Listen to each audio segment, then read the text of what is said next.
zegt dat we live zijn. Dus oké. Good. I have my next guest here at JCON in Köln.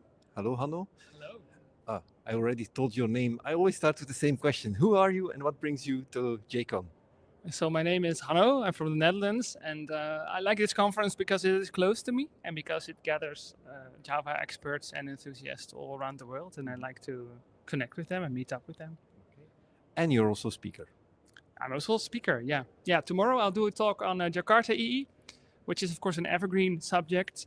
But when I taught the subject to a few of my students, well, it's a very good thing also to start teaching a subject if you want to grasp it fully, because it's one thing to study a subject and apply it, and you're kind of forgiving for yourself if you don't grasp everything.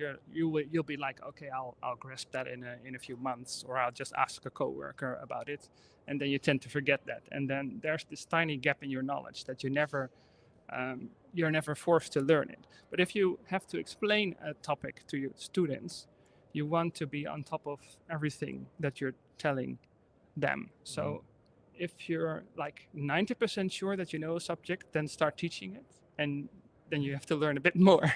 Then you find the missing 10%. Right, you find the missing 10%, and that is the basis for this talk. So I had 3 or 4 course days about Jakarta EE, and I've put all the questions that I had, so the final 10%, in a talk, and then I demonstrate the 10% of questions I had using live coding and a few slides to back it up. So that's...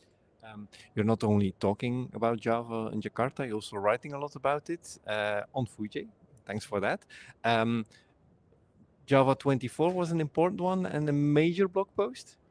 Yeah, it was. I think I started with Java 20 to summarize the content of the Java release, mainly so that I could explain it in a simpler way to the people I teach, because reading through all the JEPs is doable, but you know, it's kind of, there's a lot of jargon there, and that's no surprise, because the people who write it work on Java full time, right?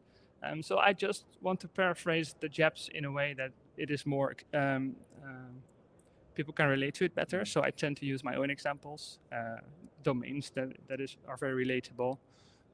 Yeah, and that is the way I like to describe each Java release. And so when Java 24 came out a few months ago, I was teaching a class of students again. And while they walked in the room, I just had the Foojay homepage open, right? And they sat down and I said, congratulations, everyone. And they said, with what? Is it your birthday? And I said, no, Java 24 was released today. And they stared at the screen for a while and they said, hey, isn't that an article by you? And I looked behind me and I said, oh, now that you mention it, that is an article by me, right? Oh, I didn't know it was up there. And they didn't believe me, of course. But I said, by the way, this is Foojay. And you know, you can catch up with the latest news in Java in the same way as I do. Just check out the website. It is not a black magic or something. It is just keep track of the right resources. So that's what they call shameless self-promotion. yes, but when you're a teacher, you can do that, right? And get away with it. So, so you're teaching Java in education. Is that a typical Dutch thing, that there is a lot of Java in schools? Is that an important language for the Netherlands? That's a good question. So when I was in college, it was an important one because the teachers felt that it was a very easy way to learn object orientation and easier than the alternatives that were available back then. But you know, I'm past 40, so what do I know?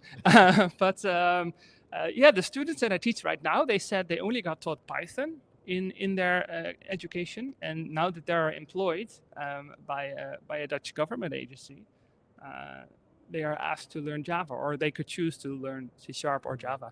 And some of them chose Java because they liked the sound of the language, and the other half just chose it because there were no positions left in the C# track. But now that I've taught them for like 2 months or 3 months, they're like, I think Java is my favorite language now. So that got me thinking we should really be ahead of this, right? Don't leave it to chance, but make sure that more people fall in love with Java. And I asked them, what made you change your mind? And they said, well, all our fellow students said Java is very old and verbose, and then they got told Java 24 by me, and they're like, wow, that's kind of a modern feature, pattern matching and switch expressions and records. That's very, very concise and elegant. And I said, well, I think your fellow students didn't read up on the latest version of Java. So Isn't that something which returns, that people who think Java is verbose, is old, is slow, that they are stuck on Java 8, probably in some kind of project that they are working on?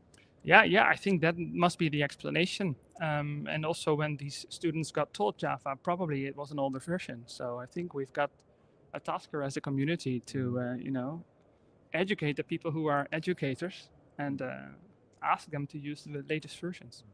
Will we have a blog post about Java 25 in September? Probably, yes. I think I saw a first list with JEPs. It's smaller than 24, right?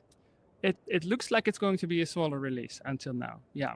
I already saw the structured concurrency 5th preview. I'm very excited about that because it has some API improvements. They didn't make the cut for Java 24. So I'll definitely write something about that. Yeah. Looking forward, because it's the next long-term support version, which we will see a lot in production mainly. Yeah, hopefully. Okay. Thanks a lot. Have fun today. Have fun with the talks, and see you next time. Thank you, Frank.